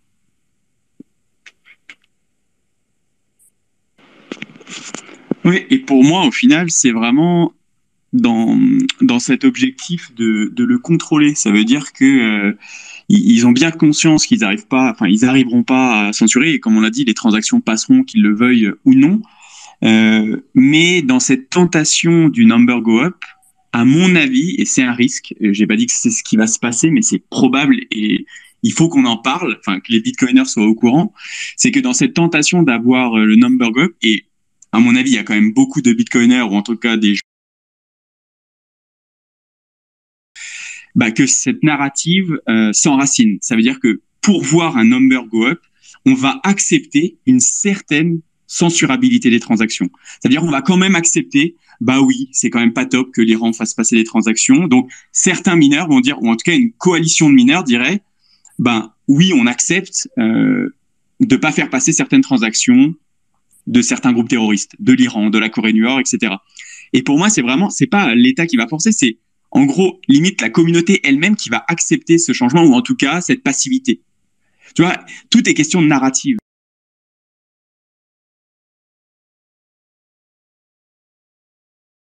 Bitcoin aurait très bien pu aujourd'hui avoir des gros blocs. Là, maintenant, on en parle parce qu'il y a des small blocks et on sait ce qui s'est passé en 2017. Mais qu'est-ce qui se passerait si aujourd'hui la communauté était passive vis-à-vis de ce côté incensurabilité?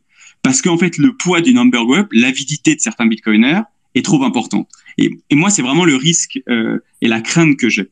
C'est que la communauté Bitcoin, pas les maxis, pas les purs et durs, les cypherpunks, etc., bien évidemment qu'il y aura une petite poignée de personnes qui se battront jusqu'à la mort pour avoir ce Bitcoin peer-to-peer Electronic Cash System. Mais c'est le reste, en fait, c'est le mass adoption. Et là-dessus, j'ai un doute, j'ai un gros doute même, que vraiment on soit tenté par le Bitcoin à 500K dans les prochaines années. Et ça pourrait passer par une certaine complaisance vis-à-vis, de nouveau, d'exigence de l'OFAC qui dirait, les gars, si vous voulez que BlackRock mette 3000 milliards dans Bitcoin, il va falloir censurer celle-ci, celle-ci et celle-ci. Et la grande question, c'est est-ce que des Coinbase, des Kraken, des FTX, est-ce que tous les gros groupes de mineurs vont pas baisser les chines à ce moment-là? Et c'est un peu le débat. Et en informant les gens, en parlant, je pense qu'on sera moins sensible, en tout cas mieux préparé quand ça se passera. Franchement, ouais. Juste, ok. Je reviens à ce qu'a dit Guillaume juste avant, quoi. Honnêtement, qui est beaucoup de personnes qui y croient qu'il faudrait que, etc. Vous renez pas un node.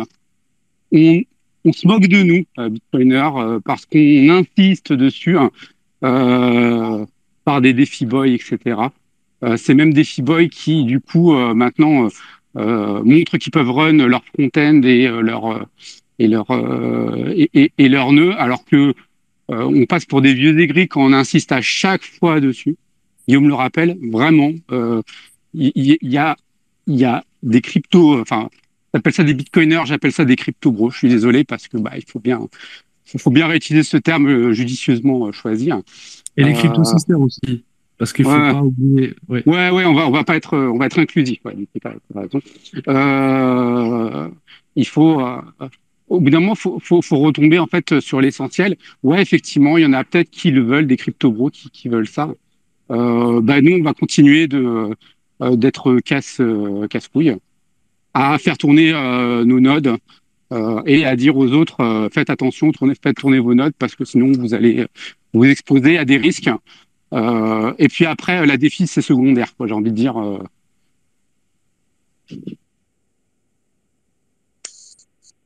Si, ouais. Voilà, je sais pas, ça s'ancre dans la tête des crypto bros. Vas-y, Ronzi. J'étais un peu perdu sur la fin. Pour répondre à toi, Guillaume, déjà, je pense qu'on peut avoir le number go up sans forcément la censure ou la régulation. Certes, ça peut aller plus vite, mais à un moment, le number go up, il est aussi corrélé à l'incompétence des banques centrales et une méfiance du système. Donc, finalement, de plus les gens ont peur, de plus ils iront sur Bitcoin. Donc, le number go up, dans tous les cas, il sera là, peut-être moins vite. Par contre, techniquement, j'avais une question.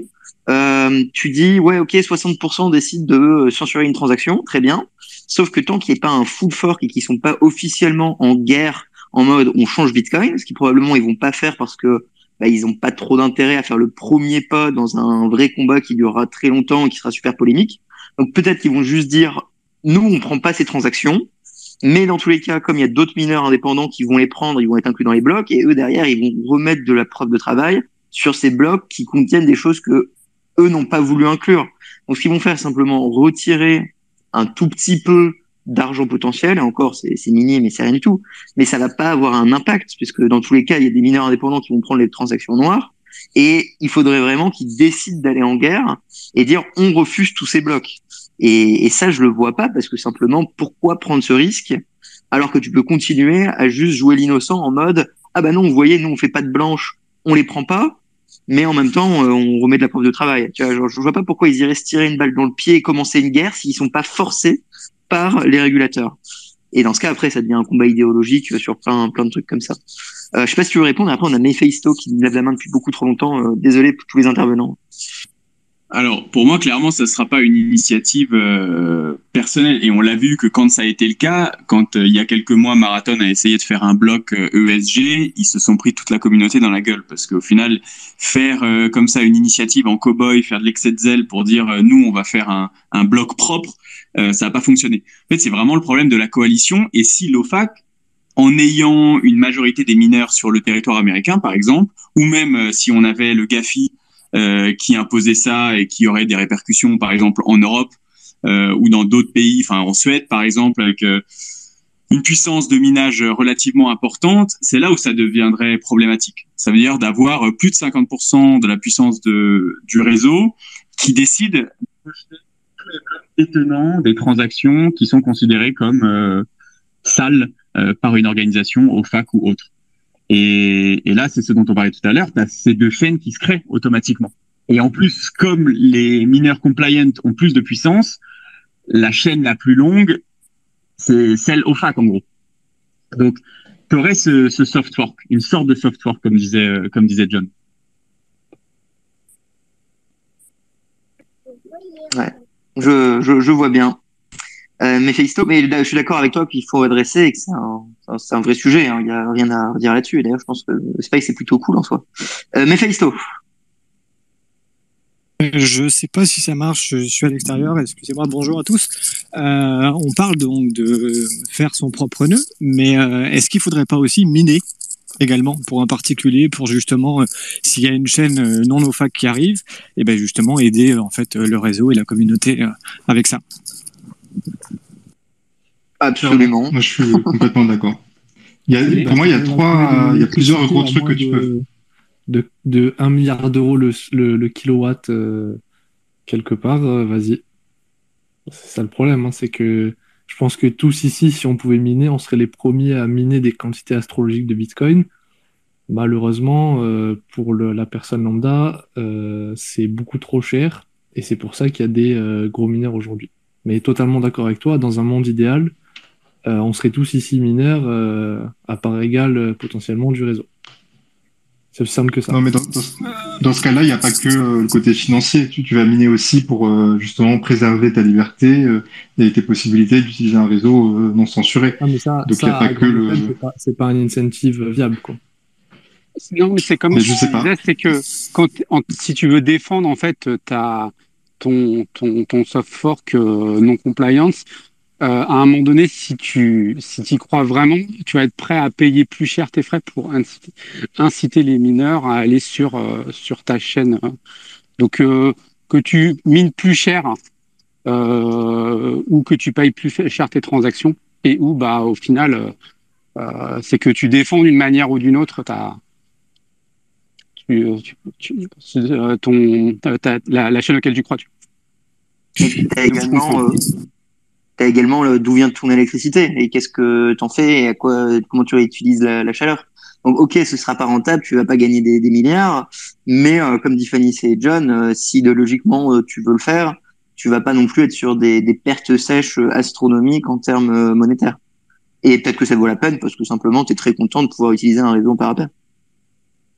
Sachant que j'imagine qu'on peut penser à une pool justement de particuliers comme ça qui au final représente quand même une majorité, non? Oui, mais en fait, clairement, toutes les poules ne vont pas se plier aux règles OFAC. Tu auras forcément des poules qui voudront pas ou qui proposeront les deux. Et donc c'est l'avantage du système proof of work, c'est que tu peux opt-in, opt-out en fait sur la pool que tu veux à n'importe quel moment sans demander l'avis à personne. C'est l'avantage. Et après oui, effectivement, on peut créer. Enfin, tu as des pools solo où ça revient en fait à miner solo. Donc tu peux aussi faire ce genre de choses. Mais oui, je vois ce que tu veux dire. Question, dans ce cas, est-ce qu'on n'est pas littéralement sur un système Monero?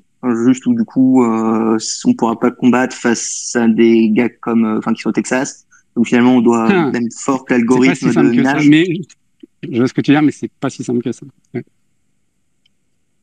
Non, il faut juste arrêter de se concentrer sur le minage. C'est un conversation starter qui s'arrête pas et qui sert à rien, parce qu'au final, si tu fais tourner ta node, tu as tout ce qu'il faut.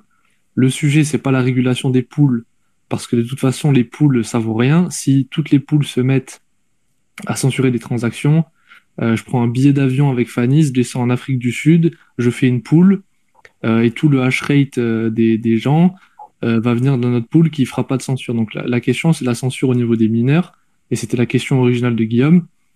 Est-ce que eux, ils vont commencer à censurer au niveau directement des mineurs? Parce que quand Stratum V2 sera là, c'est ça qui est le plus probable, c'est que ça se fasse au niveau des mineurs.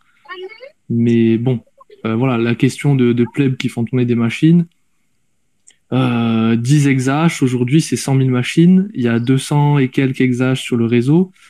Bonne chance pour catch up les mineurs publiquement listés avec des plebs. Je crois pas que ce soit ça. Le but, c'est d'avoir une chaîne qui soit. Parce que tu as un deuxième coin, en fait, hein, dans ces cas-là, on parle bien d'un deuxième coin. Le but, c'est pas d'avoir la chaîne la plus forte, mais d'avoir une chaîne qui soit de Bitcoin non compliance suffisamment forte pour résister à, à une attaque par double dépense, pour faire baisser la crédibilité du réseau, etc. Mais tu peux pas, en fait, John. Si les mineurs décident de t'attaquer ta chaîne de pleb, ils te ruinent en 2 secondes. Oui, mais enfin, ok, je dis oui. pas le contraire. Mais je veux dire, c'est pas une raison, c'est-à-dire que c'est. Bah si, c'est une raison de le faire au niveau des nodes, c'est une raison de le faire au niveau de la culture. C'est pour ça que je dis que c'est un. Non, même au niveau des nodes. Qui fait pas sens, en fait. Non, mais même au niveau des nodes, encore une fois, si les mecs qui viennent miner sur ta propre chaîne et qu'ils appliquent un soft fork sur ton node, alors tu peux refaire des updates pour exclure ces nouveaux mineurs. Et à chaque fois, faire des updates pour exclure, tu vois, c'est ce qu'on appelle les users resisted soft fork, pour résister en fait à un soft fork. Tu vois, bon, c'est techniquement possible, mais après, tu t'arrêtes pas, quoi. C'est ce que je dis en tournant rond. Il n'y a pas de solution à ce niveau-là, c'est ce que je dis. C'est vraiment le sujet des mineurs, enfin, vraiment, ça sert à rien, quoi. Bah, même au niveau des nodes, t'as sa limite. Tu fais tourner ta node et tu dois bien résister en fait à un mineur qui a envie de faire des choses sur ta chaîne, quoi. Pause interruption pour moi-même. L'ordinateur vient de crasher, donc tu dois récupérer l'enregistrement à partir de maintenant, Roxy. Désolé. Donc on peut continuer tranquille. Salut Roxy du futur. Oublie pas que ce serait bien que tu m'envoies des thunes de temps en temps par rapport à tous les contrats que tu chopes sur le podcast. Salut. Guillaume, je pense que je t'ai coupé avec cette interruption. Oui, non, pour moi, c'est cette histoire de narrative, en fait, que l'aspect de valeur de Bitcoin, que les gens ne s'arrêtent pas à simplement la rareté, à cette narrative hors 2.0. Et comme disait John, il y a un certain nombre de Bitcoiners au Crypto Bros ou Yves chez Fouati qui s'arrêtent à vraiment l'aspect 21 millions. Et que les gens comprennent bien que ça se limite pas à ça. Au contraire, c'est-à-dire que s'il n'y a pas le côté incensurabilité, tout s'effondre. En fait, c'est cet écran de fumée qui passe entre les doigts. Si t'as pas les deux, la créature meurt en fait. Donc c'est ce besoin d'éduquer et de parler de ce sujet pour que les gens comprennent que si un jour il y avait une proposition de Pierre-Paul Jacques pour partir dans cette direction, que tout le monde comprenne bien que la destination à la fin, ça serait un Bitcoin qui disparaît ou qui vaut 0. Et je te rejoins sur ce que tu disais, Roxy. C'est que dans 30 ans, au final, le projet serait mort parce qu'en fait, il n'y aurait plus aucun intérêt. Mais aujourd'hui, les gens ne se rendent pas forcément compte. Excusez-moi, je peux poser juste une petite question par rapport à ce que vient de dire Guillaume? Vas-y. Parce que c'est justement un point que je voulais faire tout à l'heure. Je suis désolé, je suis rentré dans la conversation en plein milieu. Mais j'ai entendu que voilà, si on voulait que le Bitcoin arrive à 500 millions, etc., et que BlackRock s'y intéresse, il fallait qu'il soit régulé. Mais moi, c'est juste mon point de vue. Je pense que c'est parce qu'il n'est pas régulé et qu'il n'est pas régulable que justement, il a le potentiel pour remplacer toutes les autres monnaies fiat dans le monde. Et je pense que d'ailleurs, le NGU, on n'a pas spécialement besoin de BlackRock. BlackRock, voilà. On peut juste partir des gens à la base, tu vois, genre les gens qui vendent des trucs au jour le jour à El Salvador sur le bord de la route. C'est eux qui sont en train de driver l'adoption aujourd'hui. C'est pas nous qui sommes en train de spéculer comme des cons parce qu'on cherche entre le PEL et le machin. C'est à la base, c'est une monnaie qui est non censurable et c'est ça tout l'intérêt de la chose. Et à mon avis, c'est pour ça que BlackRock se dit tiens, ce serait intéressant d'en avoir un petit peu. Enfin, c'est que mon avis. Ouais, si je peux me permettre, les gens qui sont intéressés par le number go up sont intéressés par BlackRock. Honnêtement, c'est pas le Salvador et ça va pas être la République centrafricaine qui vont faire péter Bitcoin à 750 000 $ dans les prochaines années. Après, de nouveau, c'est pas forcément ce qui nous intéresse, mais les gens qui sont éblouis par cet objectif de voir leur portefeuille et leurs actifs grossir, clairement, ils veulent des Larry Fink, ils veulent des BlackRock, ils veulent ces gros fonds-là. investir dans les cryptos. Ils veulent des Ifouefati qui mettent des milliers de milliards dans l'actif. C'est pas avec tout le respect que je peux avoir pour les c'est pas le DCA à 10 euros qui va faire que Bitcoin devient l'or de 0.0 à 10 000 milliards. Et c'est pas forcément l'objectif. Mais les gens. Excuse-moi Guillaume, parce que je comprends tout à fait ton point, mais là où moi je suis pas d'accord, c'est que c'est pas Bitcoin qui monte en termes de dollars, c'est le dollar qui descend en termes de Bitcoin. Ce dont je suis en train de te parler, c'est de l'argent, les fiat, qui se font remplacer par le Bitcoin. Que les régulateurs le veulent ou non, si les gens commencent à décider d'être payés qu'en Bitcoin, par exemple, le Bitcoin va monter en valeur. Et c'est pas une question de DCA, c'est pas une question d'offre et de demande. C'est une question de le dollar a juste moins de valeur que le Bitcoin aujourd'hui et ça va continuer dans cette direction-là pour les gens, pour la plèbe, tu vois. Moi, c'est la sensation que j'ai, tu vois, autour de moi, les gens, de plus en plus, ils me disent, bah non, paye-moi en Bitcoin, je préfère, tu vois, même des potes et des trucs comme ça. Et ils s'en foutent du prix, en fait. C'est juste qu'ils savent que c'est pas un truc qui... Oui. Si tu poses la question à beaucoup de crypto-bros, je les appellerai pas du coup des bitcoiners, mais beaucoup de crypto-bros, ils seraient tentés d'accepter une certaine censurabilité sur des transactions qu'ils considèrent en plus comme néfastes, comme je disais. Là, c'est pas pour censurer une transaction. Excuse-moi, mais peu importe s'ils l'acceptent, ils servent à... si tu ne fais pas tourner de nodes ou que tu n'es pas un mineur, leur avis ne compte pas. Mais non, mais c'est une guerre c'est une guerre d'opinion en fait. Oui, mais la guerre d'opinion, elle se fait au niveau des personnes qui sont activement impliquées dans le réseau, c'est-à-dire les développeurs, les mineurs, les gens qui font tourner des nodes. Le reste, ils ne font pas partie du réseau par définition. Moi, c'est ça que je te dis, et je suis d'accord avec toi à terme, cette partie culturelle-là, des gens qui font tourner des nodes ou cette partie culturelle-là des développeurs seront peut-être tentés, mais quand tu dis, tu vois, les crypto-bros et tout, on s'en fout parce qu'ils font pas tourner des nodes par...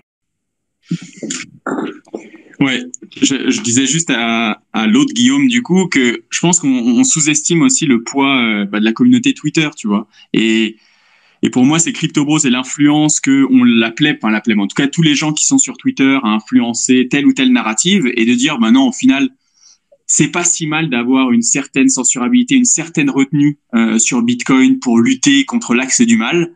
Il faut pas le sous-estimer parce que ça pourrait s'enraciner et ça pourrait avoir des répercussions extrêmement néfastes dans le futur. Et de nouveau, c'est si on emprunte cette voie comme si on avait emprunté en 2017 la voie des big blocs qui semblait sur le court terme peut-être, je dis bien peut-être, une bonne solution pour la mise à l'échelle. En fait, c'était la mort assurée quasiment de Bitcoin dans les années à venir. En tout cas, voilà, c'est la narrative qui a réussi à prendre. Et ben, c'est la même chose là-dessus et il faut que les gens en aient conscience que si on abandonne l'incensurabilité de Bitcoin, c'est la mort du projet d'ici 20 ans. En tout cas, cette version de Bitcoin au FAC, elle n'a aucune raison de vivre, aucune raison d'être. On est d'accord, hein. Heureusement, il y a un système immunitaire propre à Bitcoin, qui est la communauté, et qui est extrêmement fort et qui se renforce constamment. Guillaume, t'as levé la main, désolé, je t'ai coupé. No, compra, s'il te plaît. Non, mais finalement, pour clôturer ce magnifique space dédié à la censure, qui a d'ailleurs été censuré par Fanis lui-même, c'est un magnifique plaidoyer pour le maximalisme que tu viens de faire, Guillaume, et c'est l'avis qu'on partage tous ici, c'est-à-dire qu'au niveau culturel, il faut absolument que les utilisateurs de Bitcoin soient conscients de ce genre de risque et qu'ils soient prêts à les défendre de la manière voilà qu'il faut parce que finalement le projet Bitcoin est hyper important pour l'humanité tout entière. Et donc voilà, je suis content d'entendre que finalement, au fond, tu es littéralement le plus maximaliste d'entre nous. Tu en doutais?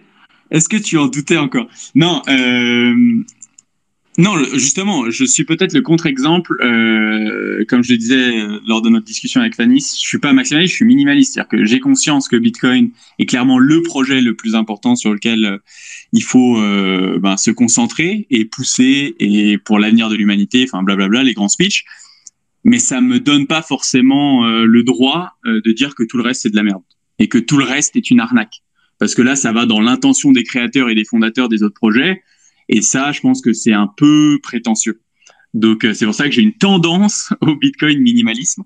Mais je me considère pas maxi parce que voilà, je me dis, si les autres veulent lancer des Ethereum, Moulacoin ou tout autre crypto, c'est leur droit. Mais c'est une classe à part par rapport à Bitcoin. C'est tout. Oui, sur ça, je te rejoins. Et je pense que la seule différence entre nous, c'est que toi, tu dis que c'est une classe à part. Et moi, je dirais que c'est une classe inférieure. Mais effectivement, c'est le marché qui décide. Alors c'est une classe inférieure. Je te rejoins là-dessus. Mais est-ce que cette classe inférieure n'a pas le droit d'exister? C'est là où je me dissocie du maximalisme, si je puis dire. Et sur ça, je suis d'accord. Moi, j'ai toujours partagé ça. Et l'exemple de Taro, c'est l'exemple parfait. Si les gens veulent construire des NFT sur Bitcoin, qu'ils le fassent. Moi, je m'en fous. C'est le marché libre. Mais voilà, on terminera là-dessus. C'est moi qui décide quand on termine, Guillaume. Hein, c'est mon space. Ah, cool. Donc, tu fais la clôture? Excuse-moi, les gars, dites rien, il va refermer le space sinon.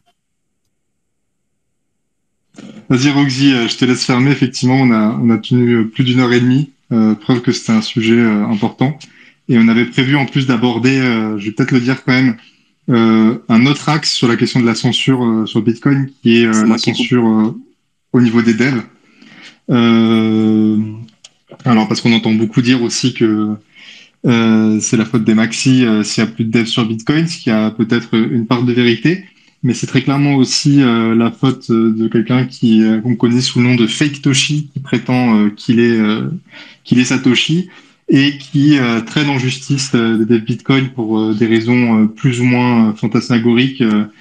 Je vous laisserai aller regarder par vous-même, mais c'est un vrai problème. Et je vous invite du coup, si vous voulez supporter une initiative actuelle pour essayer d'en finir une fois pour toutes avec ce poison, de supporter l'action de Dollnote qui va aller au tribunal contre lui pour essayer d'en finir une fois pour toutes et qu'on arrête un peu qu'il arrête d'attaquer les développeurs Bitcoin. Voilà.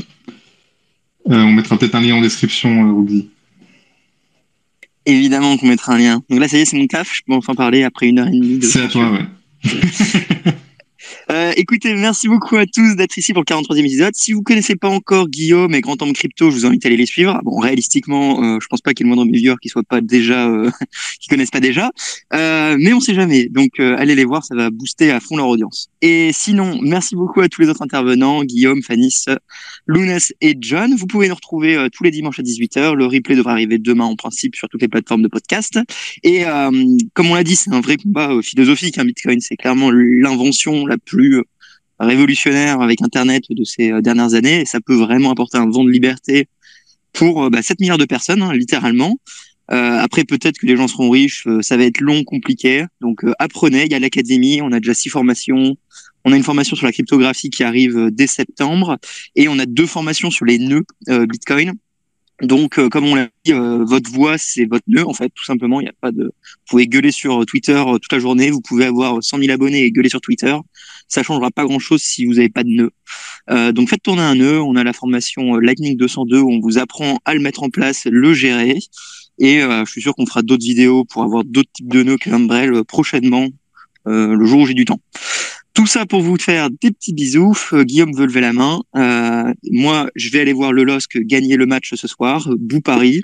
Bisous à vous tous. Guillaume, vas-y. Ouais, je confirme Bou Paris. Mais juste une petite question pour nous tous pendant qu'on y est. Est-ce que la semaine prochaine, vu que c'est le meilleur événement de tous les temps, AK Surfing Bitcoin, est-ce qu'on ferait pas une émission spéciale? Enfin, qu'est-ce qu'on fait finalement pour que les gens en sachent? Il me semble qu'on fait une émission en live, hein. On n'avait pas dit un truc comme ça? Ouais, si, j'avais dit ça aussi. On se fait un live, on le fait ensemble. Par contre, du coup, on le fera le samedi, je pense, pas le dimanche, vu que clairement le dimanche, on est tous sur la route. Donc, si ça vous va, exceptionnellement, on fait le 44 tous ensemble à Biarritz. Vous voulez essayer de faire un truc sur Twitch en parallèle ou équivalent pour avoir l'image, vu qu'on est un peu tous ensemble? Et ouais, on fait sur Twitter en même temps? J'aurai mon ordi, on peut brancher direct la caméra en flow sur l'ordi et le retransmettre sur la chaîne Twitch. C'est pas un souci. Cool, génial. Faut juste prévenir tout le monde que du coup ce sera un samedi, donc faut trouver dans l'emploi du temps extrêmement chargé de surfing un moment où vers la fin on fait un débrief de fin. Peut-être une salle, on aurait dû s'organiser avant. T'as dit quoi, Guillaume? Non, rien, c'était pas important.